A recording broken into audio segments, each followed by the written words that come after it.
Merci. Salut, JC, merci.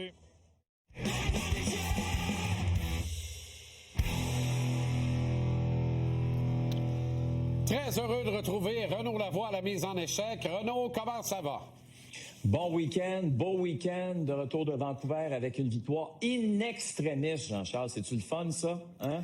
Une victoire alors que les garçons se sont amusés à venir de l'arrière. Cette équipe 35. De jeunes loups aime jouer avec un retard dans le match parce que ça permet de prendre quelques libertés offensives et c'est ce qu'ils veulent au fond. Ils sont drôles. Ouais, je sais. Je sais pas si c'est ça, mais écoute, les 35 premières minutes, je commençais à être inquiet. Je me disais même que les Canucks, c'était bon. Eh boy, ça allait loin là, dans ta réflexion quand même.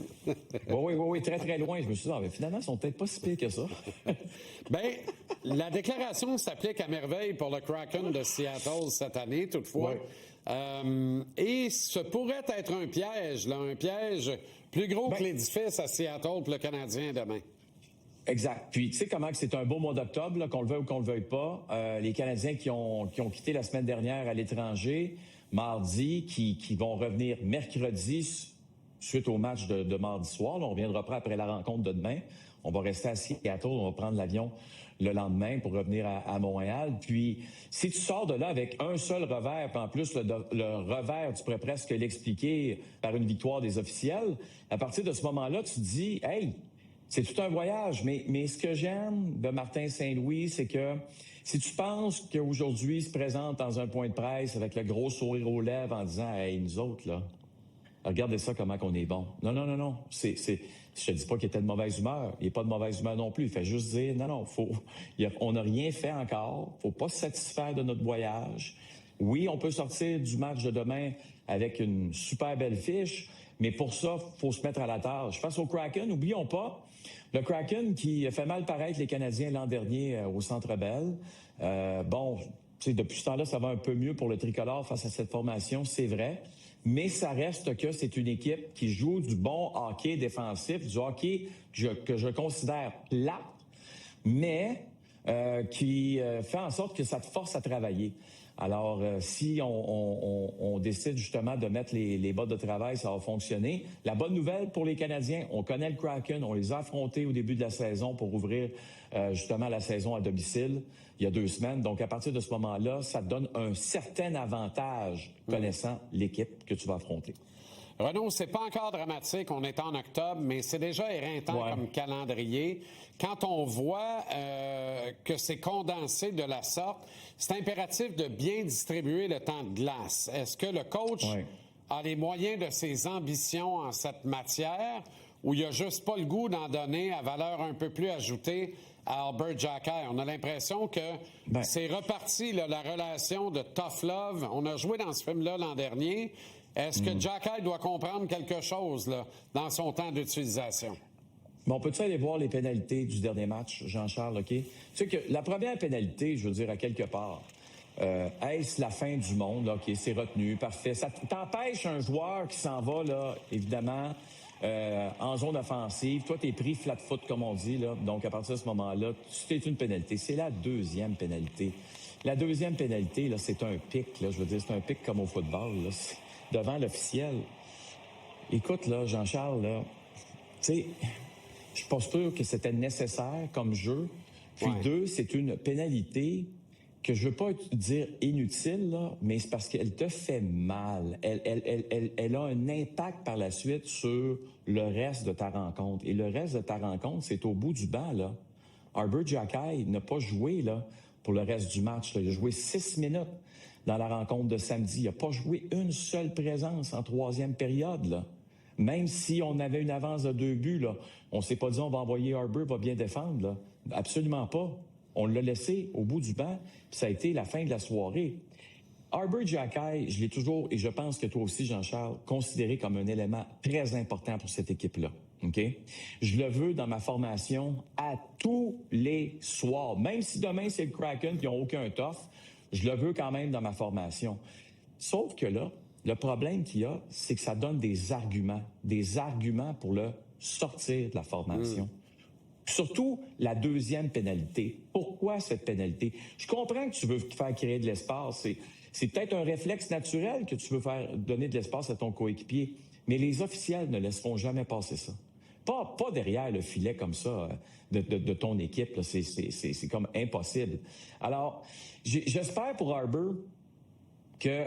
Parce qu'il y a eu plusieurs petits exemples depuis le début de la saison là, où tu souhaites qu'il va apprendre de ses erreurs, OK? Et là c'est un autre bon exemple qu'on a devant nous. S'il joue demain, je veux un match où si Harbour Xhekaj a une ou deux pénalités, ça va être des pénalités de rudesse ou du genre, là. Pas des pénalités où tu fais un pic comme au football en pensant que tu vas ça va passer. Je vois pas où ça pourrait passer. De la bête obstruction, là. Tiens-toi loin de ça. C'est killer pour le coach. C'est épouvantable. Puis ça donne des arguments. Ça donne des arguments pour te laisser au bout du banc. Puis Dieu sait que ça y en prend pas beaucoup. Fait que donne-y-en pas. Donne-y pas de chance. Il a joué quelques bons matchs, soit dit en passant, sans toutefois obtenir ben de temps de glace, là, par exemple. Tu sais, c'est un gars. Non. Et ça le ramène à lui-même. Là. Il faut que mentalement, il soit plus fort, qu'il continue de bûcher de la meilleure des manières pour augmenter à 14-15 minutes par match. D'abord, son temps de jeu, me semble, c'est pas trop demandé pour un défenseur, même sur une troisième paire. Exact. Hey, on est venu à ça d'une belle bataille de gardiens samedi. As-tu remarqué comment les officiels ont le mandat d'empêcher ça absolument? Ah ben oui. Mais c'est tellement triste. C'est d'une tristesse épouvantable. On va voir ce qui s'est passé dans le match entre les Capitals. Les Sénateurs ont rincé les Capitals. Et là, Lindgren se fait un peu, écoute, là, bousculer. Et lui, il dit, notre ami Charlie, qu'on connaît bien, pas ce soir.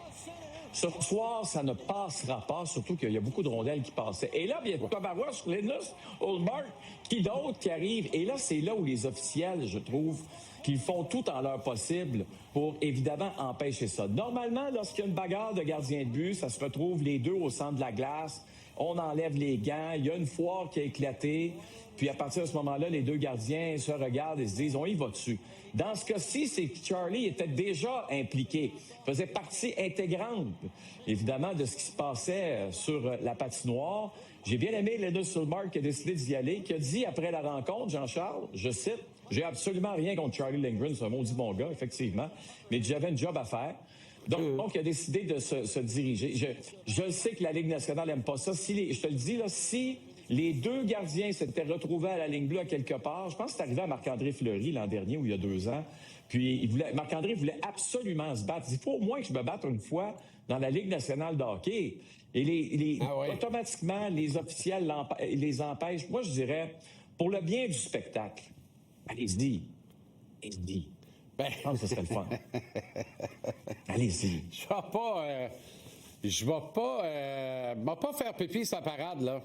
Je serais pas du genre à me lever pour en faire un, d'ailleurs, pendant que ça arrive.